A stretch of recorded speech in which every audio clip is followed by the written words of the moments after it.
Salut à toutes et à tous, c'est Cam, on se retrouve aujourd'hui pour les achats manga du mois d'avril, c'est parti. On a dépassé les 850 abonnés sur la chaîne et je vous en remercie énormément. Merci à toutes et à tous d'être toujours plus nombreux à me suivre. Alors je vois qu'il y en a beaucoup d'entre vous qui regardent mes vidéos et je les en remercie mais qui ne sont pas abonnés. Donc n'hésitez pas à vous abonner pour me soutenir.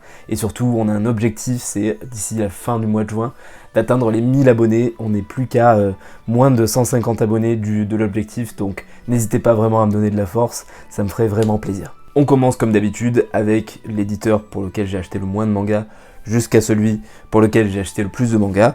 Et avec les éditeurs en un seul tome ce mois-ci, on a Nueve Graphics avec La Pomme Prisonnière. Donc c'est un des Kenji Tsuruta qui me manquait.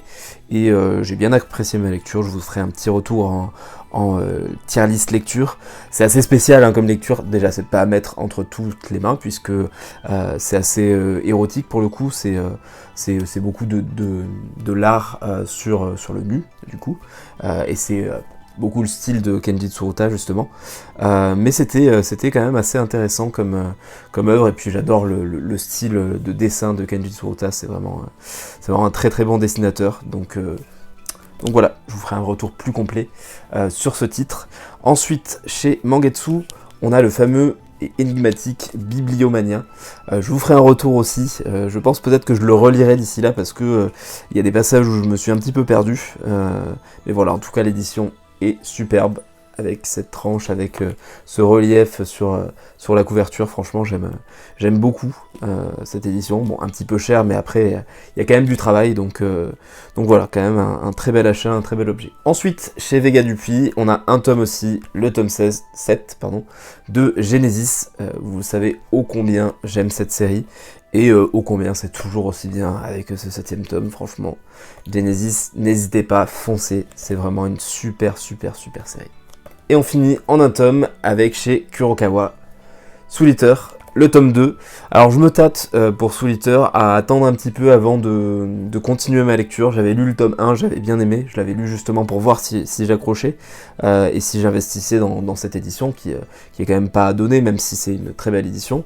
Et là je me tâte en fait à attendre à chaque fois qu'au moins 2 tomes soient sortis pour continuer ma lecture et pour pas lire juste un tome, oublier et puis continuer et puis que ça me dégoûte un petit peu de la série. J'ai pas trop envie de faire ça, donc je pense que celui-là je vais le mettre de côté pour l'instant et je vais attendre la sortie du tome 3 pour me lire les deux d'un coup. On continue avec les éditeurs en 2 tomes ce mois-ci, avec tout d'abord Crunchyroll avec le tome 8 de Kaiju Number 8. Très belle édition pour cette petite édition collector qui n'est pas très rare, mais j'aime bien le principe en fait de ne faire que une couverture alternative. Donc là pour le coup c'est que juste une couverture brillante, dorée, qui change de l'original, mais j'aime bien le fait de ne pas avoir forcément un coffret, de ne pas avoir forcément des goodies dont pour la plupart et pour la majorité on s'en fout un petit peu, pour le coup, franchement les goodies, les stands acryliques et les marque-pages et les machins, moi perso j'en ai pas grand chose à faire, donc j'aime bien par contre les couvertures alternatives et les couvertures qui changent justement dans les collectors.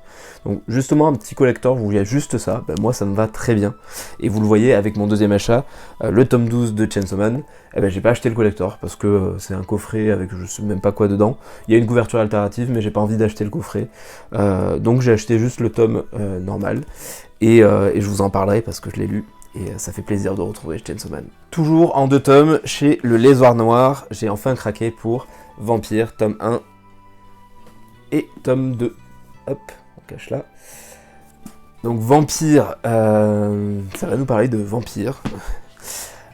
Et c'est assez spécial. Bon, déjà, c'est du Suihiro Maruo. J'ai du mal à le dire, Suihiro Maruo. Donc c'est pas à mettre entre toutes les mains. Vous savez que c'est de l'Eroguro, donc de l'érotique grotesque. Alors je croyais moi aussi que c'était de l'érotique gore, mais j'ai appris dans le dernier podcast de Case en Case, donc le monde de Tada, que c'était érotique grotesque, l'Eroguro. Et justement, donc il y a pas mal d'images assez violentes, assez avec de la nudité, etc. C'est le style de Suihiro Maruo.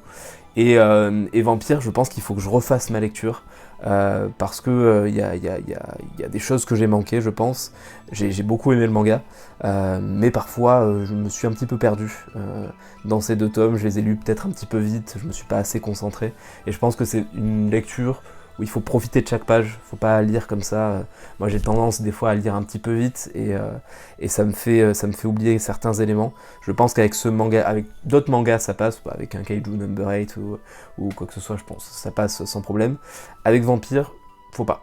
Je pense qu'il faut savourer justement chaque élément et donc je me referai une lecture de ce manga. En 3 tomes chez Kiun, j'ai acheté Shino ne sait pas dire son nom de Shuzo Oshimi, donc de l'auteur des Liens du Sang. Vous le savez, j'ai envie d'avoir pas mal de mangas de lui. Celui-là c'est un one shot, donc je me suis dit que c'était l'occasion de l'acheter. Et je suis très content de l'avoir acheté. C'est toujours dans ce style-là assez spécial. Et puis j'ai bien aimé le thème abordé, donc franchement, je vous le conseille. Et j'ai enfin fait l'acquisition de L'Île Errante, tome 1 et 2, de Kenji Tsuruta, donc l'auteur de Souvenirs des Manons et de La Pomme Prisonnière que j'ai présenté juste avant. Faut savoir qu'ils sont plus commercialisés. En tout cas, celui-ci, on peut toujours le trouver en ligne, etc. Mais celui-ci, c'est une galère pour le trouver. Donc je campais sur Vinted, Le Bon Coin, etc. pour trouver la bonne annonce. Et je l'ai trouvé. Avec Souvenirs des Manons. Donc il y avait ces 2 tomes plus Souvenirs des Manons. Donc Souvenirs des Manons, je l'avais déjà. Donc j'ai quand même pris le pack parce que c'était à des prix intéressants. J'ai revendu Souvenirs des Manons. Et j'ai gardé donc L'Île Errante, tome 1 et 2. Et toujours un plaisir cette édition-là. De Kiun, donc l'édition Latitude. Alors, moi j'aime bien l'édition Latitude quand elle est bien colorée comme ça, je l'aime moins quand c'est tout blanc. Par exemple pour Bright Stories, j'ai préféré l'édition normale, mais là c'est vraiment un plaisir de retrouver le style de Tsuruta dans cette édition là, et très très content d'avoir enfin pu les trouver parce que ça fait des mois que je les cherche. On arrive au podium avec en 4 tomes chez Meian, les tomes 11 et 12 de Escala Yokohama. Toujours aussi bien. Alors peut-être un tout petit peu moins bien que les tomes d'avant. Alors peut-être parce que il y a certains personnages que j'ai oubliés ou j'en sais rien. En tout cas, je me relirai tout pour les 2 derniers tomes qui sortiront, donc le 13 et le 14. Mais ça fait toujours autant de bien. Hein. Quand je dis un tout petit peu en dessous, ça reste très très bon.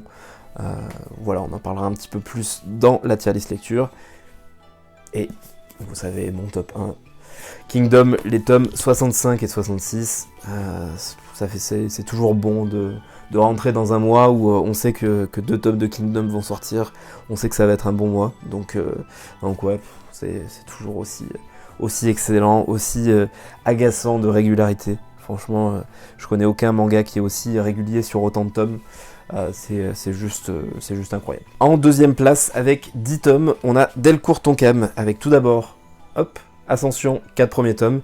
Donc si vous avez bien suivi la chaîne, l'Instagram, etc., j'ai organisé la 2e édition du tournoi des achats manga, et Ascension a gagné. Donc j'ai acheté les 4 premiers tomes, je m'achèterai certainement la suite, j'ai pas encore eu l'occasion de les lire parce que je viens de les recevoir, mais je sais très bien que ça va me plaire, j'ai vu les retours, j'ai vu que c'était assez contemplatif. Moi j'adore les mangas contemplatifs avec de très belles images, avec des beaux paysages, tout ça. Je sais que le thème va me plaire aussi, donc je me fais pas grande illusion sur le fait d'acheter les 17 tomes. Mais pour l'instant, j'ai voulu commencer avec les 4 premiers tomes. Ensuite, je continue mes Junji Ito, la collection des Junji Ito, avec Gyo, chez Delcourt Tonkam, toujours. Beaucoup aimé celui-là. Il me manque plus que Tomie et Spiral, donc un Mangetsu et un Delcourt Tonkam, pour enfin être à jour sur tous les Junji Ito. Moi j'aime toujours autant Junji Ito, je sais qu'il y en a qui aiment pas trop, il y en a qui adorent.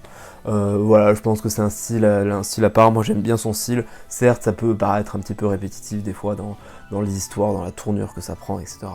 Mais moi j'aime bien, c'est des bonnes lectures, j'aime beaucoup le style de dessin. Alors spécifiquement dans celui-là, je trouve que le dessin est exceptionnel. Voilà, j'aime bien cette petite histoire d'horreur, ça fait toujours plaisir. J'ai également craqué pour une intégrale que je vois depuis un moment circuler chez mes collègues youtubeurs manga, Une Sacrée Mamie, en 5 tomes. J'ai pas encore pu les lire. mais ça ne saurait tarder. J'ai juste lu un chapitre histoire de voir si ça me plaisait, et ça me plaît. Donc je vais vraiment prendre le temps de les lire en détente, tout ça. J'ai quelques jours de vacances qui arrivent bientôt, donc je vais en profiter et je vais me faire un petit plaisir de lire ce petit bonbon.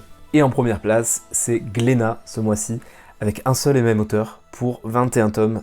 Alors si vous comptez un petit peu, c'est un manga en 2 parties pour l'instant, il y a une 3e partie qui sort très bientôt. Je pense que vous avez deviné pour ceux qui connaissent. C'est les Blue Giant, donc avec Blue Giant normal, la première partie, et hop, Blue Giant Suprême, la 2e partie. Donc la première partie est en 10 tomes, la 2e partie en 11 tomes. J'ai presque quasiment tout lu, je crois que je suis au tome 10 de Blue Giant Suprême. Et c'est, je pense, ma plus grosse claque depuis le début de l'année. L'une de mes plus grosses claques depuis que j'ai démarré la chaîne, c'est exceptionnel. Vraiment, c'est exceptionnel. C'est moi qui adore la musique, moi qui fais de la musique, c'est quelque chose qui me parle énormément. Et arriver à retranscrire comme ça les émotions que procure la musique dans un manga sur du papier, c'est... Voilà, c'est juste une grosse prouesse, donc lisez Blue Giant, franchement. J'ai attendu longtemps avant de m'y mettre, parce que j'avais un petit peu des doutes justement sur le fait de lire un manga de musique. Je me suis dit que c'était pas forcément le bon format pour transmettre de la musique, parce que pour moi la musique ça s'écoute. Et ben j'ai appris que la musique ça se lisait aussi, et franchement Blue Giant, allez-y, foncez. Vous ne serez pas déçus, c'est sûr et certain. Et c'est la fin de cette vidéo, merci à toutes et à tous de m'avoir suivi, n'hésitez pas à vous abonner à la chaîne, à me mettre en commentaire quels sont vos achats du mois. Vu que la vidéo est sortie un petit peu tôt, forcément il y a des mangas que j'ai pas pu acheter ce mois-ci et qui sortent ce mois-ci, par exemple le One Piece tome 104, le Evangelion tome 4 ou 5, et My Hero Academia, je crois qu'il a été repoussé. Oui, il y avait le Dreamland tome 3 aussi, qui seront donc dans ma prochaine vidéo, achat manga. Voilà, on se retrouve très vite pour d'autres vidéos. On se retrouve peut-être pas la semaine prochaine, peut-être que oui, peut-être la semaine suivante, mais on se retrouve très bientôt. Merci à toutes et à tous, salut!